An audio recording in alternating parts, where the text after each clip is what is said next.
In collaborazione con Banca Valsabbina, Consorzio ZAI, Gruppo Itas Assicurazioni e BCC Veneta.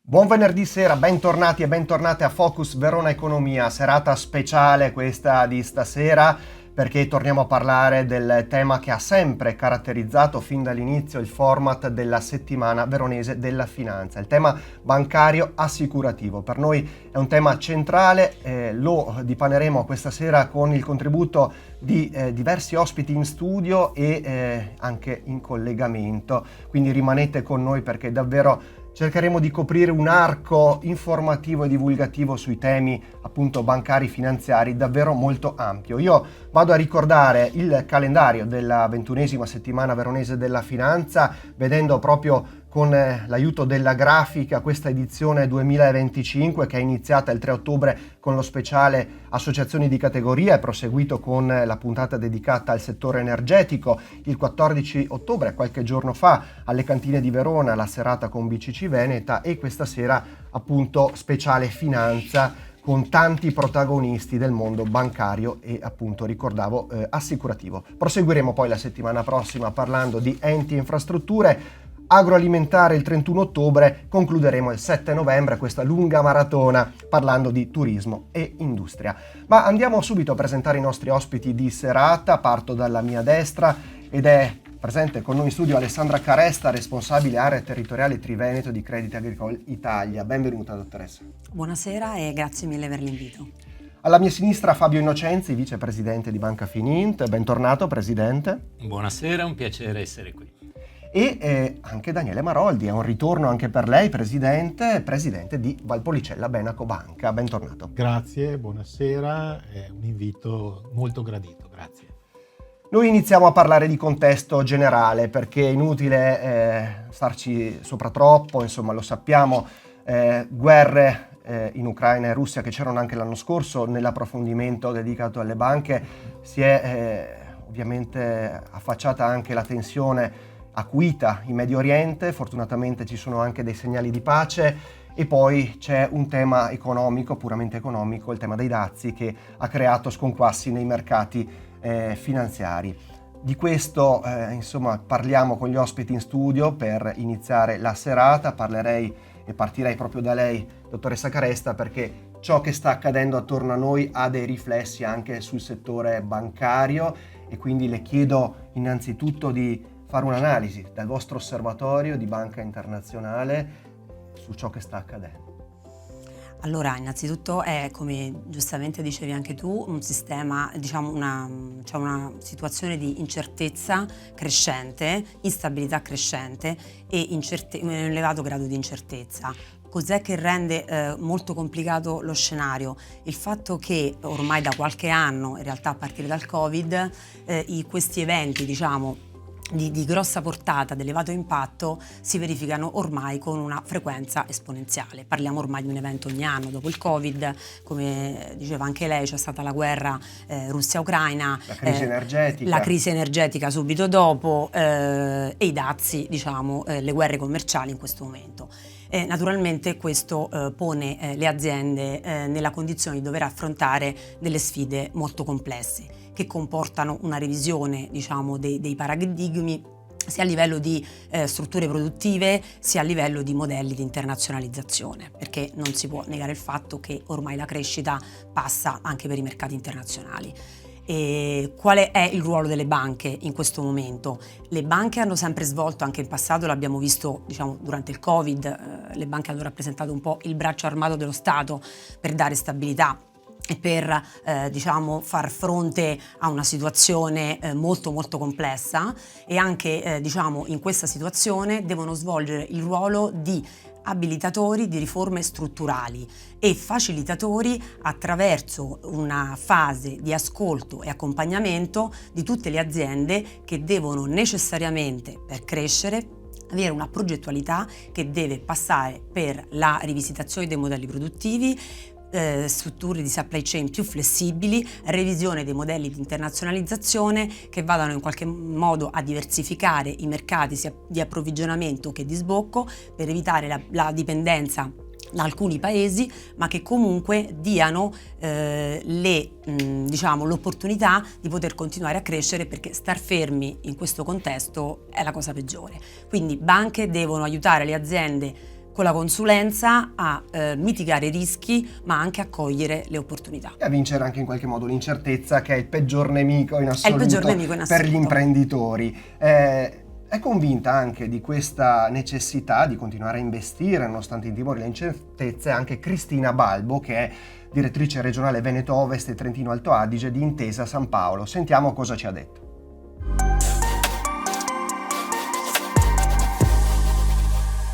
Se da un lato è comprensibile essere un po' più prudenti in questi momenti, dall'altro è anche chiaro quali sono le direttrici su cui continuare ad investire per restare sul mercato e per essere competitivi.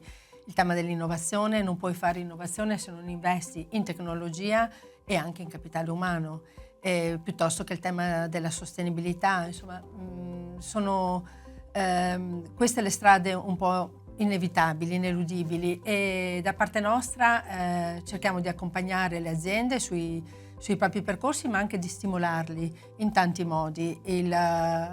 Sul fronte dell'innovazione attraverso le nostre strutture specialistiche, ma anche attraverso la rete di network che noi possiamo e cerchiamo sempre di stimolare con le università, acceleratori, percorsi privilegiati di accompagnamento per le start-up, matching con le aziende più grandi che possono investire nelle start-up tecnologiche, missioni che facciamo all'estero accompagnando le aziende in Israele piuttosto che in California, per mettere a contatto con investitori. Insomma, tantissime cose, perché poi dopo arriva naturalmente il finanziamento, ma quello lo voglio dare quasi per scontato, è il nostro mestiere, naturalmente noi dobbiamo finanziare la crescita e gli investimenti, ma cerchiamo anche di mettere in pista le nostre competenze e il network che possiamo attivare per dare stimoli e supporti.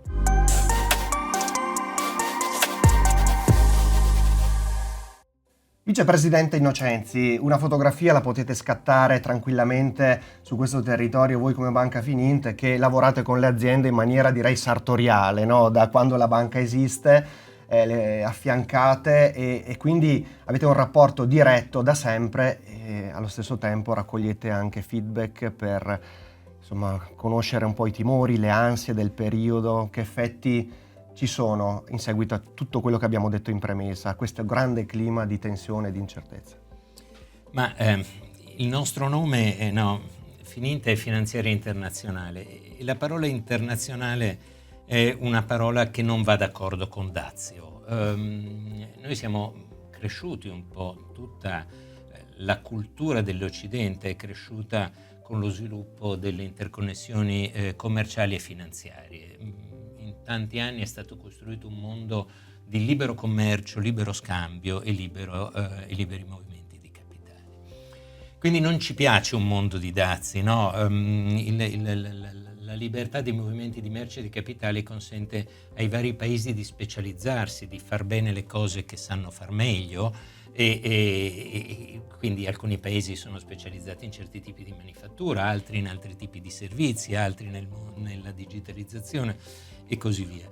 Andare a costruire barriere fa male a tutto questo, fa fare un passo indietro nella specializzazione.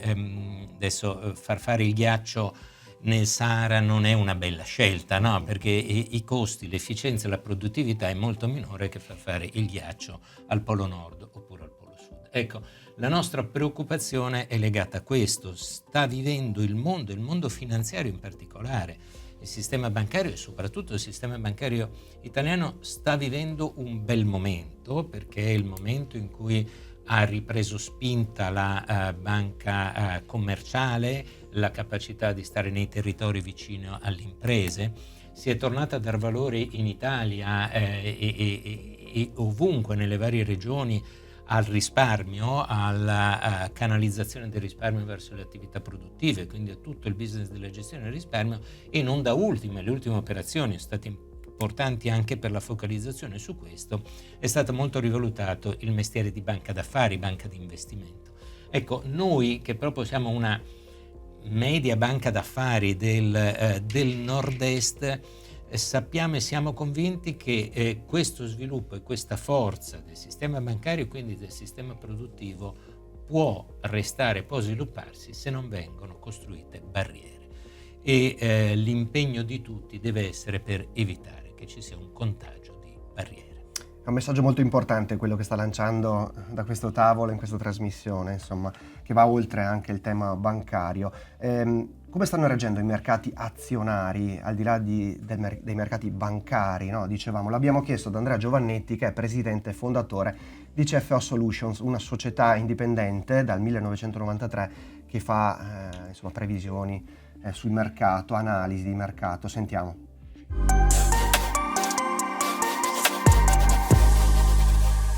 La cosa, se vogliamo, più incredibile è che la settimana scorsa i mercati hanno fatto l'ennesimo nuovo massimo assoluto in una situazione dove per le guerre molto vicine, per le situazioni tragiche che portano con loro, la situazione dell'inflazione, una serie di altre incertezze, motivi di incertezza politica, magari poi vediamo se interessa meglio per quanto riguarda alcuni paesi europei che mai avevano manifestato problematiche di questo tipo, penso alla Francia ma anche alla Germania, tutto il tema dei dazi che meriterebbe un approfondimento a parte. Nonostante tutto questo i mercati fanno nuovi massimi. Dopodiché la settimana scorsa è stata emblematica anche da questo punto di vista, perché giovedì scorso gli Stati Uniti fanno dei nuovi massimi, poi nella serata l'ennesima dichiarazione di Trump sui dazi porta poi a un venerdì cosiddetto nero, al di là delle estremizzazioni nelle definizioni, e per cui la borsa perde quasi il 3%, che era ad aprile che non capitava. Questo tipo di fragilità, quella che noi definiamo fragilità, perché sono borse che fanno nuovi massimi, che quindi mostrano forza, ma che rimangono sempre legate con un filo a quello che potrebbe essere un'inversione di tendenza. E quindi le caratteristiche principali oggi dei mercati azionari è questa, cioè una forza ma che contiene anche al suo interno una fragilità.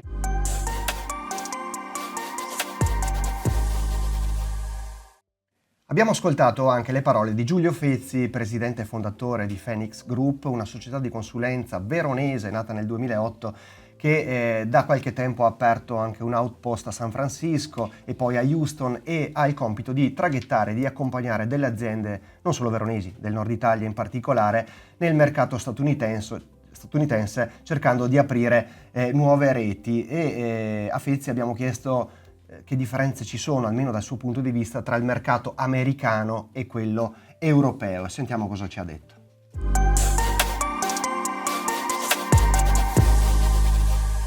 Un mercato molto grande e quindi probabilmente non basterebbero 3-4 ore a dare tutte le sensazioni. Per darvi qualche flash, un mercato un po' in tutti i settori che stiamo esplorando, anche dalle grandi contraddizioni, quindi sia in positivo che in negativo. Ci sono cose avanzatissime anche rispetto a noi e cose che appaiono invece un po' arretrate, ancora un po' burocratiche. La certezza è che è un mercato che si muove a una velocità, direi 10 per quella a cui siamo abituati noi, anche in un'incertezza generale che stiamo vivendo in questi mesi. Con specifico, ci sono alcuni spunti interessanti nella sua domanda che colgo, con specifico riferimento al mondo bancario assicurativo. Si trovano contemporaneamente strutture e situazioni estremamente avanzate. Anche l'anno scorso abbiamo portato con noi, e torneremo a inizio novembre, alcuni dei nostri clienti italiani, manager di banche e di compagnie di assicurazione, a visitare questi luoghi di innovazione, soprattutto sulla West Coast. Abbiamo trovato elementi di grandissima innovazione che probabilmente qui arriveranno tra 5-10 anni, anche per fattori regolatori, accompagnati a situazioni in cui era molto evidente che i nostri clienti accompagnati erano più avanzati dei player americani. Questo sia sulle banche che sulle compagnie di assicurazione. Altro ragionamento da fare, quindi lancio anche quest'altro flash, ci stiamo trovando soprattutto sulla nuova sede di Houston, dove siamo andati per completare, se vogliamo, la copertura di settori merceologici serviti, unendo oltre alla high tech e AI che si trova sulla West Coast, tutto un mondo di industria più reale, dico io, più concreta, che vanno da settori come l'energia, l'oil and gas, il biotech, il medicale, la manifattura di precisione, lo spazio, che sono caratteristici del Texas. In questa particolare collocazione abbiamo trovato, anche grazie alla nostra associazione, alla Camera di Commercio Italo-Texana, che è gestita benissimo a Houston, un ecosistema, una comunità, direi, italo-americana, italiana, fortissima, di aziende che hanno già aziende italiane, di matrice italiana o proprio italiane, che hanno portato anche un loro stabilimento, una loro presenza negli Stati Uniti. Hanno scelto il Texas per N ragioni che non sto qui a dire, i quali però, ecco, torniamo, terzo elemento, e torniamo al tema della serata, ci hanno sollevato diverse problematiche di credito e finanziarie per l'azienda italiana che si colloca negli Stati Uniti.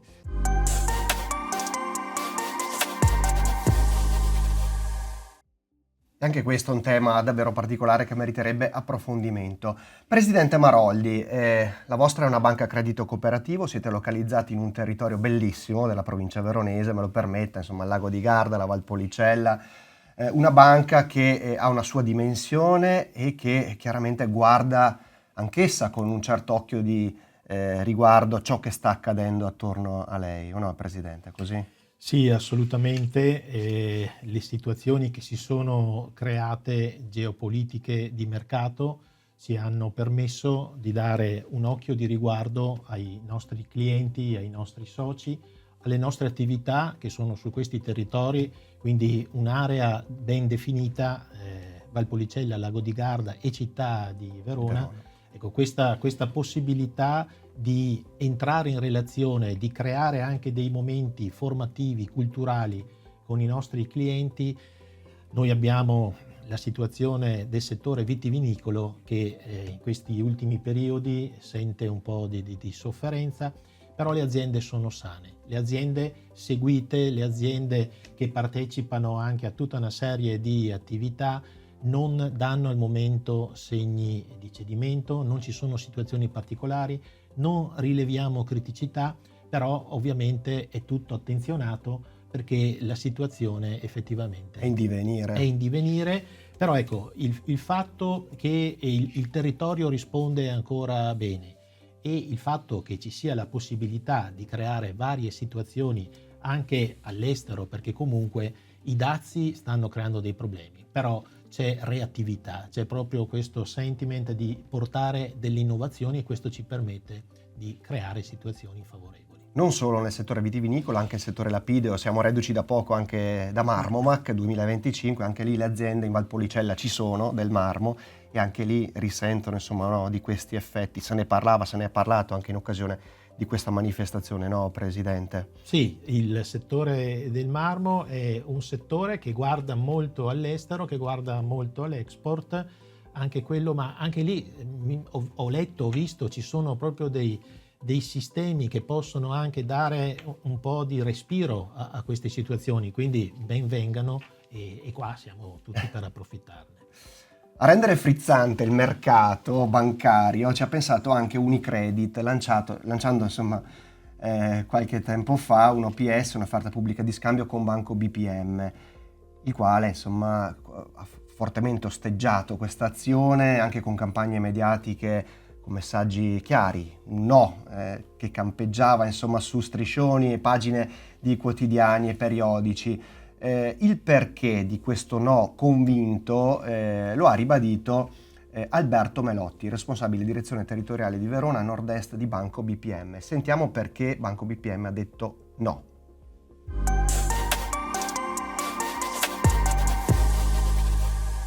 I no erano, prima di tutto, non c'era un piano industriale presentato dalla controparte.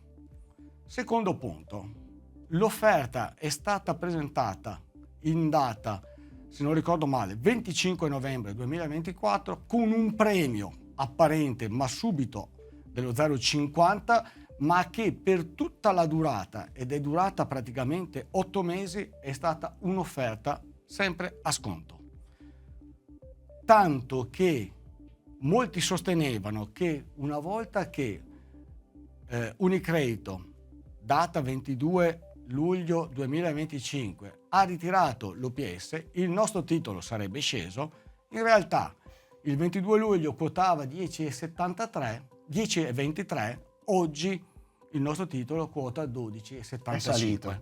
Quindi da una capitalizzazione che il 22 luglio dava circa 15 miliardi e 4 sul mercato, oggi valiamo oltre 19 miliardi. Quindi questo è il primo punto. Secondo punto, noi abbiamo presentato ai nostri azionisti un piano industriale in cui abbiamo detto che nella situazione di stand-alone noi saremmo stati in grado di generare nel periodo 2024-2027, quindi 4 anni, 7 miliardi e 7 di utili, di cui 6 miliardi sarebbero stati distribuiti agli azionisti, e questo era un dato estremamente prudente e attendibile, visto che il 2024 lo abbiamo chiuso con un utile di 1 miliardo e 900 milioni, se togliamo le poste straordinarie è oltre 1 miliardo e 7, e il primo semestre del 2025 abbiamo già superato il 1 miliardo e 200 milioni di utili. Quindi sono numeri che dimostrano la validità di un modello di business che è concentrato sul fare banca a fianco delle famiglie e delle piccole e medie aziende dei nostri territori.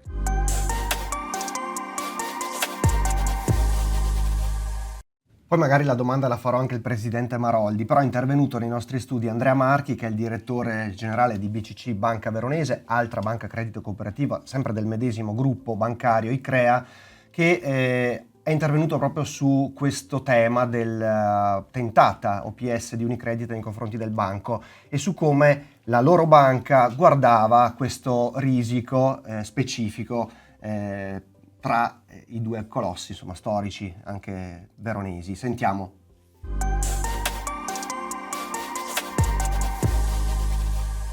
Era per noi interessante il discorso, la fusione che poteva esserci tra Unicredit e Banca Popolare, fusione che è saltata per il momento. Era per il momento, o almeno perché, dico perché poteva essere interessante, perché effettivamente la presenza nel territorio, specialmente quello veronese, sia di BPM che di Unicredit era vasto, era ampio, e quindi in quel momento lì potevano aprirsi degli spazi anche per noi. La cosa non è stata. Adesso, come diceva lei, ci sono altre aggregazioni in atto, al momento non ci toccano, però vedremo in futuro cosa ci riserva. Sto notando che nel mondo del credito cooperativo noi, ma anche le altre banche del nostro gruppo bancario ICREA, non chiudono gli sportelli, non ci sono fusioni attualmente in atto, qualcuno apre qualche sportello, ma proprio questo per far capire la nostra presenza nel territorio. Noi abbiamo logiche economiche e finanziarie un po' diverse dalle altre banche. Tenga conto che solo nel nostro caso, nella provincia di Verona,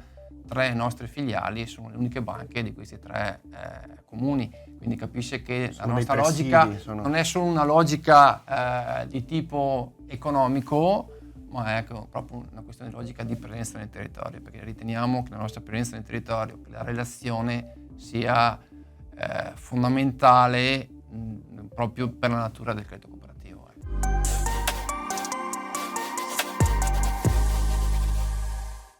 E a proposito di credito cooperativo, dicevamo, qualche giorno fa c'è stata una serata speciale dedicata a BCC Veneta, eravamo alle cantine di Verona, quindi di Valpantena, è intervenuto il presidente Flavio Piva sulla questione delle dimensioni, perché si è parlato molto di questo, no? Una banca credito cooperativo come BCC Veneta che ha raggiunto una dimensione veramente molto molto grande.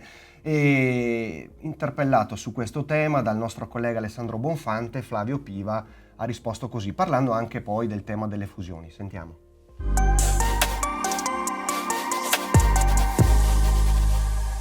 Poi sul tema della dimensione io non mi fascio la testa, nel senso che va da sé che il Veneto è orfano di una banca forte e grande, e anche un po' grossa, che abbia sede in Veneto. Le abbiamo perse tutte, nel senso che al di là di quelle che ovviamente hanno avuto vicende complicate, va anche ricordato che anche quelle buone sono servite per far decollare quelle che oggi sono dei colossi.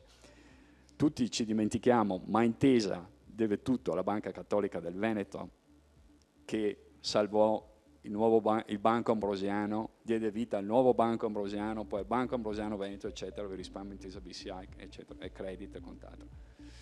L'Unicredit, dico, uguale, perché fu la Cassa di risparmio di Verona, quindi abbiamo anche i gioielli che funzionavano, Padova, Rovigo, vuol dire, li abbiamo dati.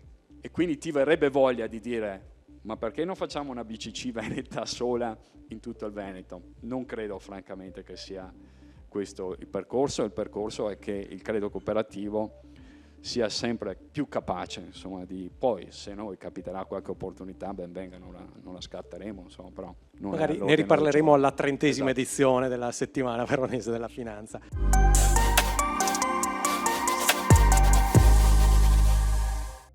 E su questo punto lanciamo un po' di pubblicità. Daily, il quotidiano multimediale e gratuito di Verona. Ogni giorno alle 18:30 ricevi le notizie più importanti della tua città via WhatsApp ed email. Cronaca, provincia, economia, sport ed eventi. Tutto a portata di mano. Basta un click. Si legge, si guarda e si ascolta. Iscriviti subito. www.dailyverona.it è gratis. Manda nome e cognome al numero 347 1058 318. La notizia ogni giorno, sempre con te. Pantheon, il mensile di Verona. Storie e notizie che lasciano il segno. 30.000 copie ogni mese. Ricevilo anche tu. Visita il sito www.giornalepantheon.it e seguici sui social. Pantheon, il mensile di Verona. Bentornati in studio, parlavamo di Triveneto come territorio di forte tradizione bancaria ma anche imprenditoriale. Dottoressa Caresta, come si inserisce l'azione della vostra banca Crédit Agricole in questo territorio che per voi non è il territorio di origine, ma insomma siete ben presenti da diversi anni con azioni concrete di sostegno, dicevamo, anche nei confronti in particolare delle PMI? Allora, il rapporto di Crédit Agricole con il Triveneto è un rapporto storico perché è da oltre 20 anni che il gruppo è presente su questo territorio, partendo dall'acquisizione di Friuladria nel 2008. E con l'inserimento sul territorio di un gruppo internazionale, naturalmente abbiamo potuto offrire una rete importante perché il gruppo Crédit Agricole è presente in oltre 50 paesi e tutta l'expertise delle fabbriche prodotto che vanno appunto dal corporate banking, investment banking, M&A, asset management e per creare un'offerta integrata sul territorio. In Triveneto, per quanto riguarda la parte imprese, noi siamo presenti su circa 3.400 clienti, abbiamo più o meno 3 miliardi di impieghi e 2 miliardi di raccolta. Negli ultimi anni siamo stati un po' in controtendenza rispetto al mercato, perché Crédit Agricole sulle imprese nell'ultimo anno è cresciuta di uno 0,3% rispetto a un sistema che è sceso del 2% e negli ultimi 3 anni è cresciuta addirittura dell'8% rispetto a un sistema che è sceso del 12% negli impieghi. Quindi comunque credo che questi dati diano l'idea e l'immagine di quello che la banca ha intenzione di fare su questo territorio. È un territorio che naturalmente permette di diversificare sia a livello di settori che di anche dimensioni, perché è vero che è un territorio prettamente a vocazione PMI, ma anche abbiamo tante large corporate interessanti. E la banca ha fatto investimenti molto importanti sia in termini di risorse che in termini di investimenti. Abbiamo di recente aperto 2 hub dove ci sono tutti i segmenti di business, uno a Verona un paio di anni fa e l'ultimo che è stato inaugurato a marzo a Padova, e abbiamo anche voluto in maniera concreta stabilire un forte legame con il territorio tramite l'ascolto che passa per un comitato territoriale che è stato creato all'incirca 3 anni fa. È una sorta di organismo consultivo di cui fanno parte sia esponenti della banca che esponenti del mondo imprenditoriale che stakeholder anche del mondo universitario. È una sorta di radar sul territorio che ha l'obiettivo di cogliere quelle che sono le esigenze per costruire dei progetti tendenzialmente miranti alla crescita e in particolare all'innovazione che poi vengono realizzati attraverso le nostre reti di innovazione che sono rappresentati dalle village, che sono naturalmente una emanazione francese. In Francia ne abbiamo circa oltre una quarantina, ma che sono anche presenti in Italia, ce ne sono 5 e uno di questi è in Triveneto. Ed è molto importante come centro di innovazione, davvero l'abbiamo visto anche noi con il premio innovazione di Verona Network, abbiamo coinvolto proprio in quell'occasione il direttore. Tornerò da lei tra poco, dottoressa Caresta. Sembra che attenzioni nei confronti di questo territorio arrivino anche da nord, molto da nord, dall'Alto Adige in particolare, da Bolzano, con una banca, la Volksbank, che è presente storicamente anche a Vicenza dopo l'acquisizione 10 anni fa della Popolare di Marostica, e che ha aperto da poco uno sportello in provincia di Verona, il primo a San Bonifacio. Ma a quanto ci dice Andrea Garbin, direttore dell'area Vicenza Marostica della banca, non ci si fermerebbe qui. Sentiamo.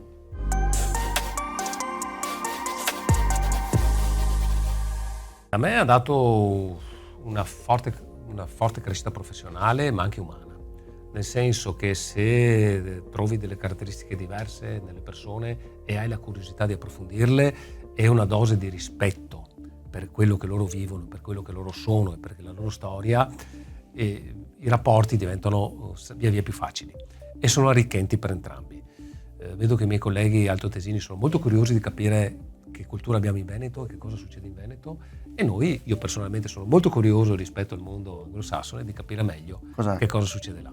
E quindi insomma è un rapporto che non sarà mai completamente definito, ma questa evoluzione sta generando molta energia positiva. Permette ad entrambi di avere dei vantaggi o comunque di conoscere gli aspetti e dell'uno e dell'altro territorio. Cerchiamo di potenziarci l'un l'altro, ecco, questo stiamo cercando di fare e devo dire che ci stiamo riuscendo. La notizia però che emerge da questo tavolo è che non ci si ferma a San Bonifacio, insomma si tende, lo abbiamo già un po' anticipato, ad arrivare anche vicini, insomma, al cuore della città, a Verona, e poi chissà, insomma, questo dipenderà insomma dai vertici anche bancari che decideranno che scelte fare. Noi abbiamo, il nostro programma di avvicinarci ed espanderci in provincia di Verona è scritto nel piano industriale, quindi cercheremo di farlo, non ci sono scritti i dettagli che dovremo insomma dare corpo noi a questi, ma in città di Verona verremo anche relativamente presto, e con una struttura direi di buon livello, con filiale, centro corporate, forse degli uffici centrali.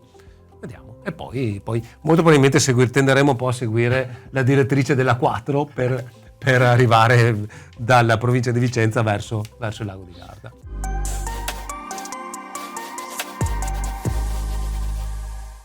Vicepresidente Innocenzi, mi viene da farle una battuta, insomma, Veneto e Triveneto, terra di conquista anche per molte banche extraterritoriali. Terra di conquista, ma anche voglia di riconquista. Noi vediamo nei nostri territori, nel senso che al di là dell'esempio concreto, no? Banca Fininte è stata una lucida follia come idea di Enrico Marchi, che ha detto facciamo una banca d'affari nel profondo Triveneto, considerata da molti una follia all'inizio, oggi invece è diventata una realtà.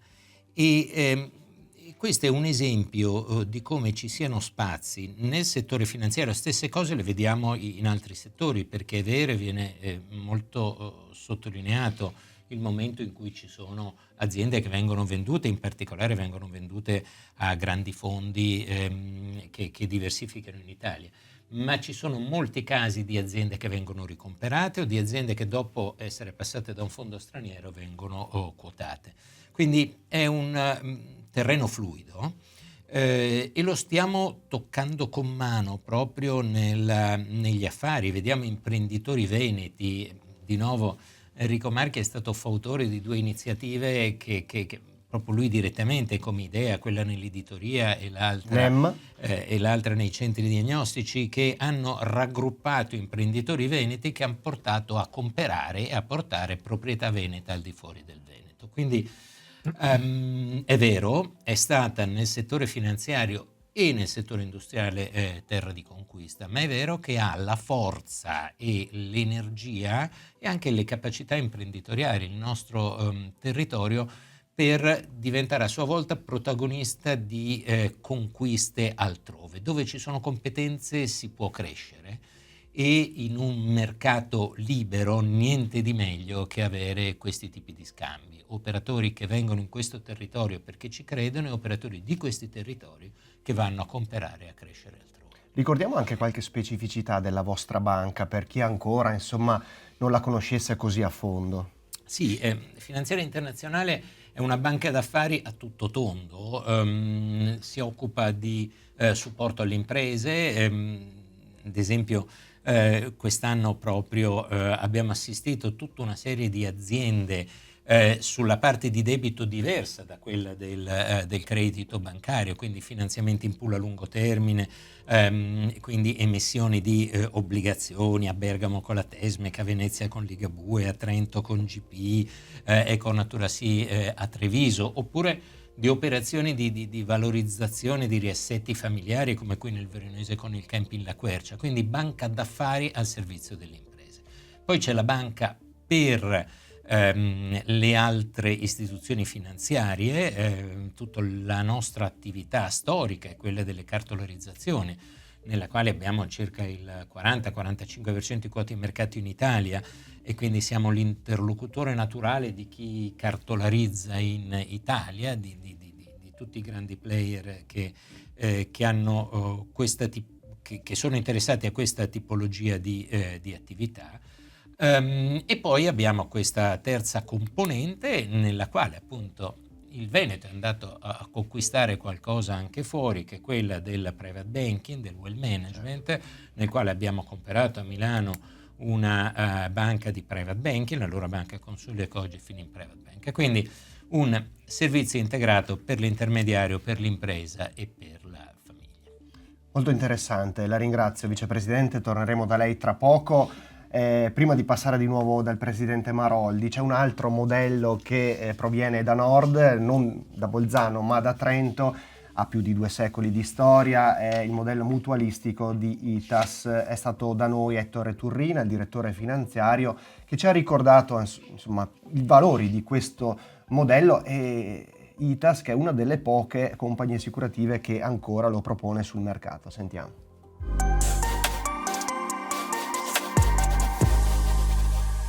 Siamo rimasti davvero in pochi in effetti, ma il modello mutualistico è un modello di per sé semplice, è alla base di quello che è l'assicurazione. L'assicurazione in sostanza è unire le forze per proteggersi da un rischio che è ancora non noto, non certo, ma potrebbe provocare dei gravi danni agli assicurati.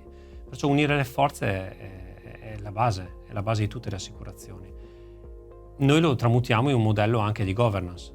Perciò il nostro assicurato è un socio, perciò esprime la propria preferenza in una fase elettorale e perciò decide chi governerà l'azienda. E in un periodo in cui è sempre minore l'affluenza al voto per quel che riguarda la parte politica, noi stiamo riuscendo a aumentare la nostra base voti. Perciò stiamo riuscendo a convincere e a spiegare bene all'assicurato qual è il suo ruolo come socio. Questo è importante anche perché non abbiamo un imprenditore o il mercato a cui rendere conto. Tutto l'utile che realizziamo viene riversato sulle vari soggetti che gravitano intorno alla compagnia, soci assicurati, dipendenti, famiglie di dipendenti, agenti, sono i soggetti che creano questo triangolo, diciamo, del bene comune. E è molto importante perché creiamo ricchezza non solo distribuendo sponsorizzazioni come possono fare tutti, ma creando un sistema di socialità e di sostegno alle comunità in termini di sostegno alle aree più fragili delle comunità. Questo crea benessere in tutti i territori dove operiamo. È proprio un nostro obiettivo statutario e è il nostro obiettivo principale. Cosa sarà il futuro è interessante perché Germania, Francia, Spagna, paesi nordici hanno una presenza delle mutue molto significativa. L'Italia purtroppo è in controtendenza, abbiamo perso alcuni pezzi lungo la strada, ma pensiamo che ci sia ancora grande forza. Noi abbiamo un grande legame e un rapporto molto positivo con l'altra mutua italiana, Reale Mutua, e cerchiamo di sviluppare modelli congiunti, ma quello che è più importante per noi è la relazione e il rapporto, che è molto difficile da tenere oggi con le nuove generazioni, con la nuova tecnologia, però la relazione per noi è fondamentale. Perciò la gente avrà ancora tanto spazio e un ruolo molto importante in questo modello mutualistico, perché creerà quel legame fra l'assicurato e la società e riuscirà a continuare a spiegare perché è speciale il nostro socio assicurato.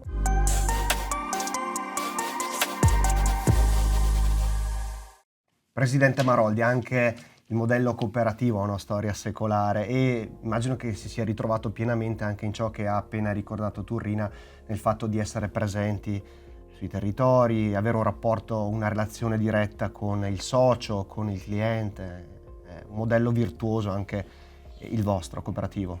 Sì, il nostro è una cooperativa a mutualità prevalente, quindi questa è la forza della nostra attività che svolgiamo sul territorio, mutualità prevalente, quindi noi favoriamo i nostri soci, favoriamo tutta quella che è l'attività dei nostri clienti soci e il mondo della cooperazione sui territori dove noi siamo è un mondo vivace, è un mondo che ha ancora del futuro.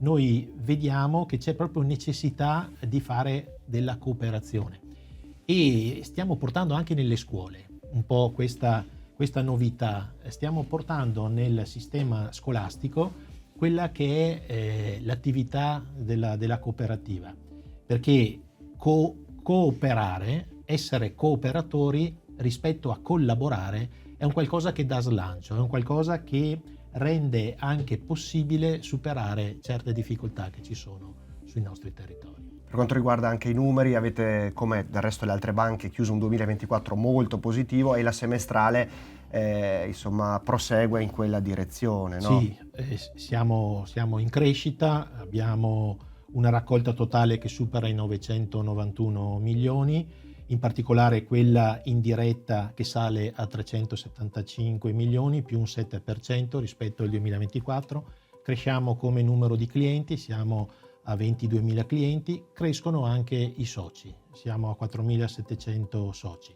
Quindi c'è la volontà da parte delle attività, dei clienti, dei soci che sono sul nostro territorio di insistere su questo modello, perché è un modello che dà anche degli aiuti direttamente sulle comunità dove noi operiamo. È un impegno il vostro che vi ha portati anche ad inaugurare nel giro di un anno e mezzo 2 nuove filiali. Non le chiedo questo perché lo abbiamo chiesto al suo direttore Alessandro De Zorzi, insomma un po' in controtendenza apparente rispetto ad altri istituti bancari che invece chiudono sportelli. Sentiamo cosa ci ha detto il direttore.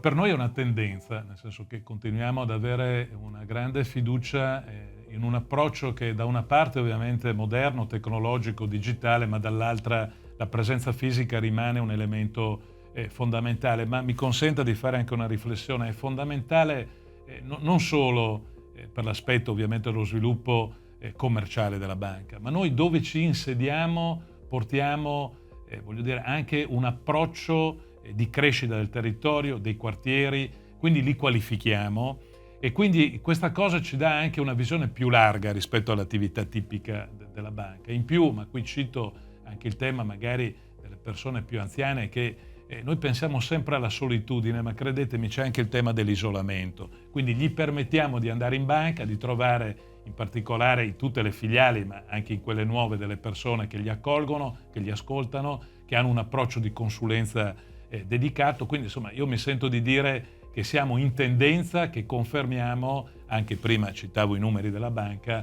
che è una strada che ci sta dando grandi soddisfazioni e per le quali insomma continueremo in questa strada.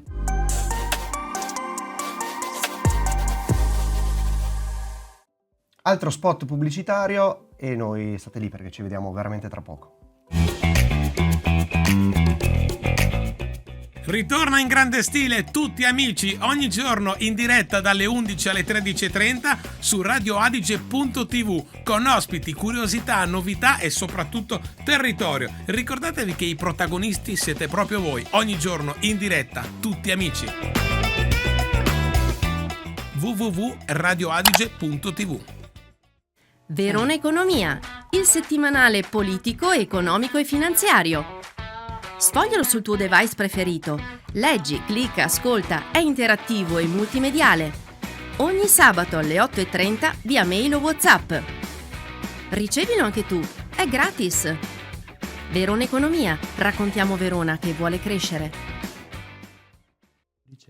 Ed eccoci tornati di nuovo in studio dopo questa seconda pausa pubblicitaria. Siamo nella parte finale di puntata, ma rimanete con noi perché ci sono tanti altri contributi e tanti spunti di riflessione. Parlavamo prima con il presidente Maroldi, con il direttore De Zorzi, anche di un aspetto sociale a cui la banca, in particolare Banca BCC Valpolicella Benaco Banca, dà attenzione, ma questo rientra più ampiamente nell'ambito ESG, un acronimo di cui avete sentito parlare spesso ultimamente, che è entrato prepotentemente anche nell'ambito bancario. Io torno da Alessandra Caresta perché, parlando di ESG, anche Crédit Agricole chiaramente si è adeguata.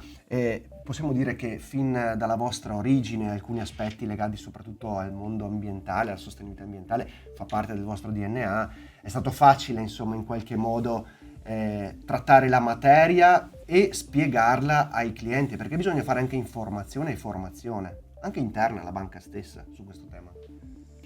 Allora, Crédit Agricole come gruppo internazionale ha assunto gli impegni che hanno assunto le principali banche in termini di emissioni zero. La sostenibilità ormai è anche un tema di sostenibilità di tipo economico. Se pensiamo che nell'ultimo anno gli eventi estremi a livello climatico hanno generato danni per oltre 350 miliardi. Questo vuol dire che non si può assolutamente prescindere dalla transizione green. Al di là, diciamo, degli obblighi, ci sono dei macro trend molto evidenti, che sono appunto quelli di una maggiore domanda di energia legata anche alle nuove tecnologie. Pensiamo ai data center legati al tema dell'intelligenza artificiale. Pensiamo al tema delle energie rinnovabili, quindi comunque al di là, diciamo, che servono e sono necessarie per la riduzione dei costi di energia, che ormai, insomma, da tutte le parti, soprattutto le confindustrie, chiedono a gran voce. E ci sono, diciamo, delle statistiche che ci dicono che le aziende che hanno implementato dei meccanismi ESG hanno sicuramente una probabilità di default inferiore alla media e dei meccanismi più agevolati di accesso al credito e anche un pricing ovviamente agevolato. Qual è il ruolo delle banche come sempre in questo contesto? In questo contesto dobbiamo porci come sempre in ascolto e cercare di strutturare insieme alle aziende quelli che possono essere dei piani di transizione che siano sì graduali, perché comunque devono essere ben integrati nell'ambito della strategia aziendale e degli obiettivi, ma comunque non possono essere trascurati, perché oltre a rappresentare un fattore di vantaggio competitivo, rappresentano proprio un elemento per restare sul mercato. E in questo naturalmente Crédit Agricole ha tutta una categoria di prodotti che insieme alla nostra rete di specialisti vengono messi a disposizione insieme all'advisory alle aziende che hanno intenzione di essere accompagnate in questo percorso che, ripetiamo, è un percorso imprescindibile per restare sul mercato. Graduale, chiaramente anche l'Europa ha capito in alcuni casi di aver accelerato un po' troppo, l'automotive è stata un po' vittima anche come settore di questa normativa un po' stringente, il decreto Omnibus dovrebbe dare delle proroghe, però in ogni caso la direzione è tracciata, quella. Esatto. Anche perché lo sappiamo, se un fornitore di un grande gruppo comunque non ha determinate certificazioni rimane fuori dalla filiera. Ci sono ormai delle multinazionali come Amazon che chiedono assolutamente alcune certificazioni e soprattutto massima trasparenza in materia di emissioni di CO2. E nel momento in cui non si riesce a fornire questo tipo di trasparenza si è esclusi da questo tipo di business che, insomma, credo che non ci se lo possa permettere. Quindi il messaggio è chiaro, bisogna necessariamente investire del tempo, delle risorse, del tempo ma e delle poi, risorse, ma è importante anche il vantaggi. tempo, perché poi le risorse hanno, diciamo, naturalmente un ritorno nel tempo. Gli imprenditori, le imprenditrici all'ascolto stanno capendo questa transizione, lo abbiamo chiesto a Maurizio Veggio, responsabile direzione Lombardia Est e Triveneto di BPER Banca, e sentiamo che risposta ci ha dato.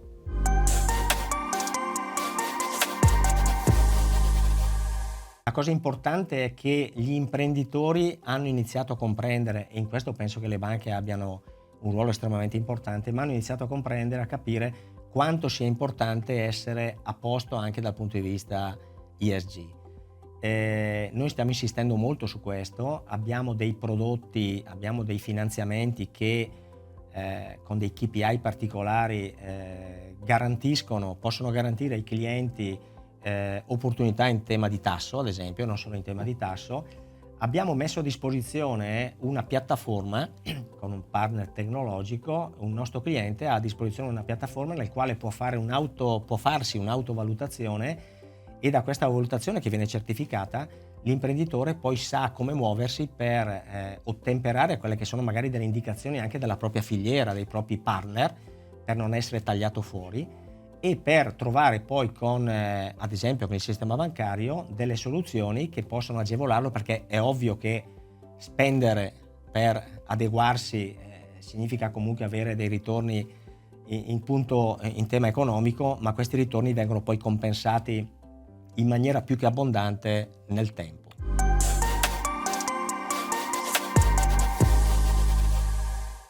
Ci sembra di capire, Vicepresidente Innocenzi, che è imprescindibile anche un aggiornamento tecnologico, l'innovazione all'interno del settore bancario è fondamentale.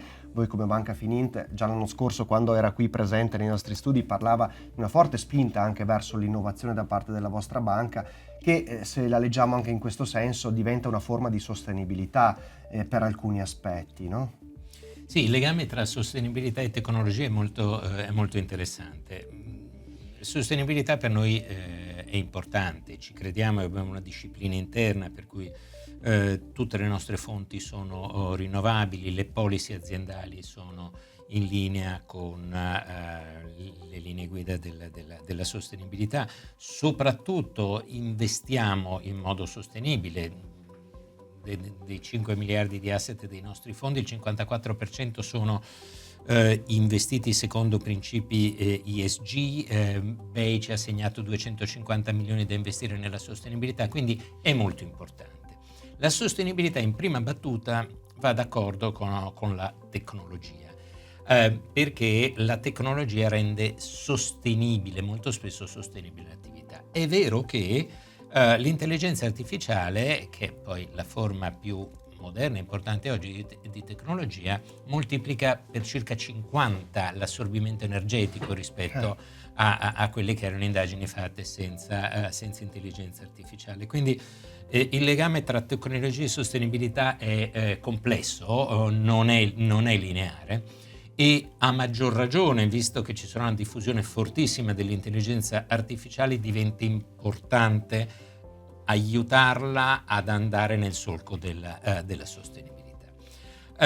L'intelligenza artificiale poi rivoluziona il modo di fare banca, di fare consulenza. Faccio l'esempio più semplice. Veniamo da una storia lunga decenni di vantaggio informativo del consulente rispetto al cliente.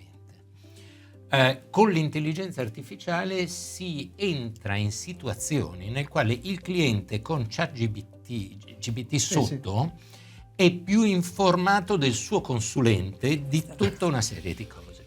Ed è un rovesciamento molto interessante, perché costringe le banche a un'evoluzione molto forte del servizio aggiunto che si può dare in termini di consulenza. È uno stimolo a Questa fare meglio. È uno stimolo e una sfida interessante. È nuovo perché c'è tutta. Certo. Pensate a tutta la storia, la crescita anche come regolamentazione del vantaggio del soggetto meno informato, che è ancora fino ad oggi il cliente. Il tutto viene rovesciato. Ci stiamo pensando anche ragionandoci imprenditorialmente. Abbiamo fatto una buona fintech che si chiama Tecla, che vuole dare proprio risposte in questa direzione, che sarà a disposizione non solo dei clienti ma anche degli altri intermediari finanziari, ma è la sfida più interessante. E seguiremo questa sfida, magari ci sarà occasione di ospitarla nuovamente in studio per un approfondimento su questi temi. Chi ha puntato da subito e in maniera decisa sull'innovazione per differenziarsi nel mercato assicurativo è Revo Insurance, fondata da Alberto Minali, amministratore delegato oggi della compagnia assicurativa, che appunto ci ha parlato di questo inserimento particolarmente innovativo nel mercato e di una crescita rapida che nei numeri è evidente. Gli abbiamo chiesto anche come mai è stata possibile in così poco tempo, in circa 4 anni, una crescita davvero a doppia cifra. Sentiamo cosa ci ha detto Minali, che parla anche di intelligenza artificiale.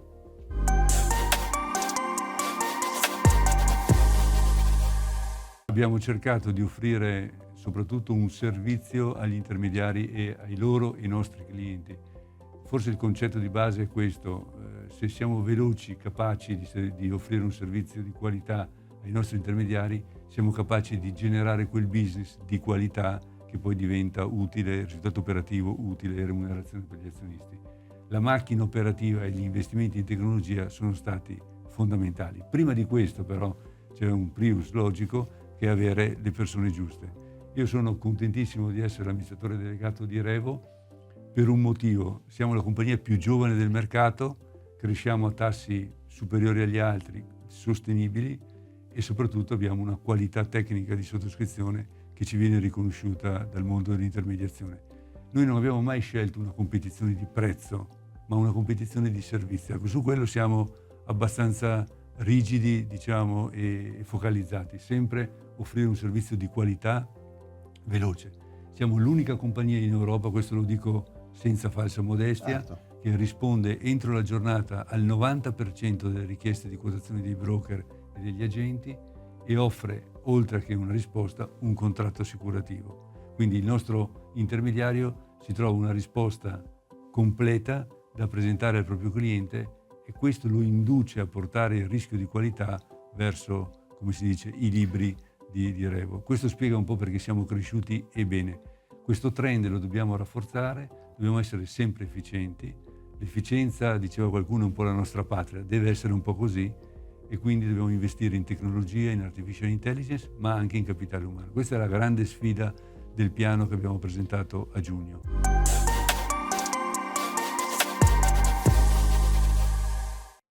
Sempre su Verona, parlando di giovinezza anagrafica, c'è un'altra banca, Cherry Bank, che è presente da qualche anno con una filiale, ha creato una nuova sede in Villa Brasavola in Cittadella, una business unit.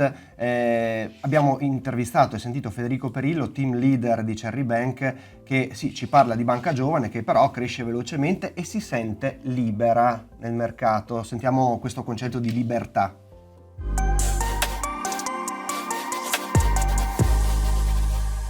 Abbiamo una forte sinergia tra di noi e c'è un elemento molto importante che ci accomuna, che sono alcuni valori cardini della nostra banca.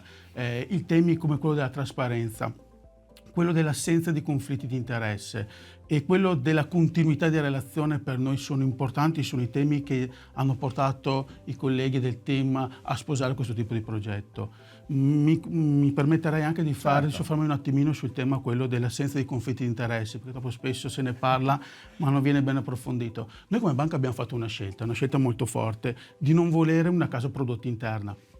Cosa vuol dire nella sostanza? Che non c'è nessuno che ci tira la giacchetta, che ci possa indurre nella consulenza che andiamo poi infine a presentare ai nostri clienti.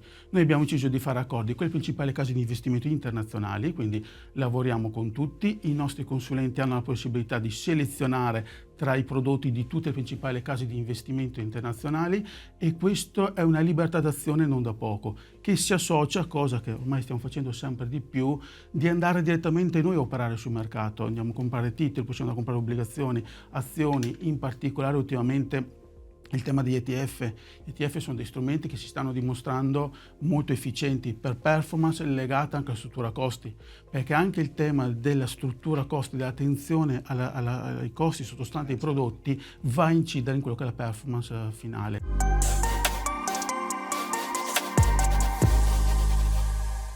Presidente Maroldi, sentivamo prima il direttore De Zorzi che diceva insomma dove andiamo, dove apriamo, riqualifichiamo anche dei quartieri. È stato così insomma per Borgo Roma, è così anche per Viale Venezia, dove c'era un edificio ormai abbandonato. Avete riqualificato e avete dato un presidio di prossimità, soprattutto per un target, ecco, una fascia d'età anche anagraficamente alta. Sentite forte questo senso di responsabilità sociale che si traduce anche a una vicinanza alle tante associazioni del vostro territorio in cui collaborate? Sì, siamo una banca dalle due anime. Abbiamo l'aspetto bancario e abbiamo l'aspetto sociale. Le due cose vanno di pari passo, però se non facciamo bene la banca non riusciamo a soddisfare i bisogni del territorio. Siamo anche una banca che fa cultura, fa formazione. Cito un esempio, quelle delle comunità energetiche. Noi sosteniamo tutte le attività di promozione e di conoscenza che si svolgono sul nostro territorio, favorendo la conoscenza di quanto valore ha avvicinarsi e costituire una comunità energetica, riprendendo anche poi i temi della sostenibilità che si diceva prima.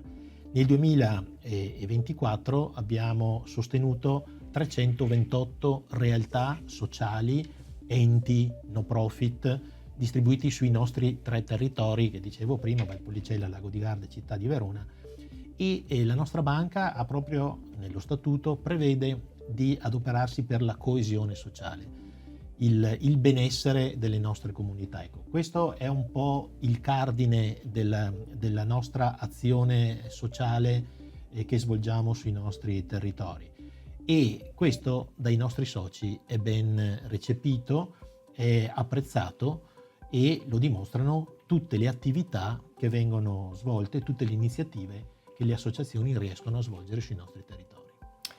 Grazie Presidente. Andrei in conclusione facendo vedere un ultimo contributo di Giovanni Alenghi, responsabile filiale di Verona Banca Popolare Etica, perché in un momento come questo è importante ricordare anche che si può fare finanza etica. Cos'è? Cosa significa finanza etica? Sentiamo dalle parole di Alenghi.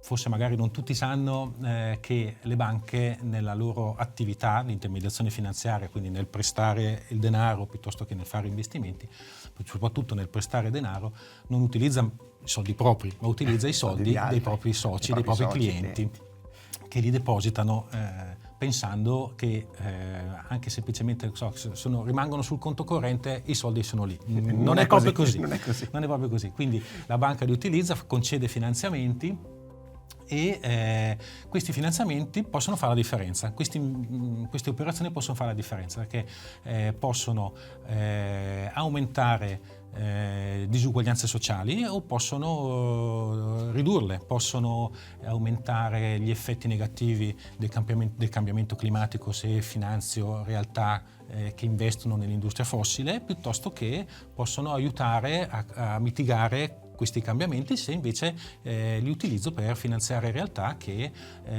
investono nel produrre energia da fonti rinnovabili.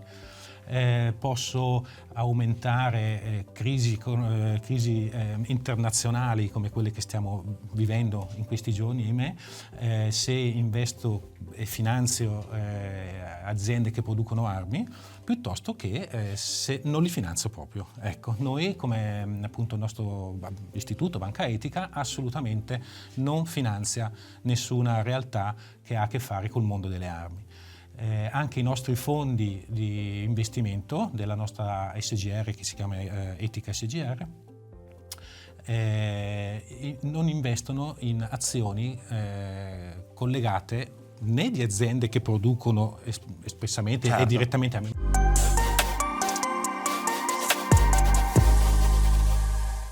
Abbiamo ricordato anche questo aspetto perché purtroppo i conflitti ci sono e permangono, e speriamo insomma che davvero si ponga anche fine a tanti di questi scenari drammatici. Lo abbiamo visto a Gaza, l'abbiamo visto, lo stiamo vedendo in Ucraina e non solo, in giro nel mondo.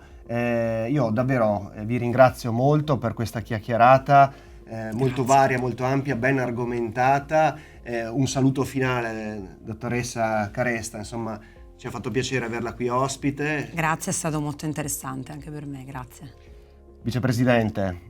Grazie, speriamo che l'anno prossimo sia in un clima esterno più sereno. Esterno più sereno sicuramente. Maroldi, grazie per essere stato con noi ancora. Grazie a lei, direttore.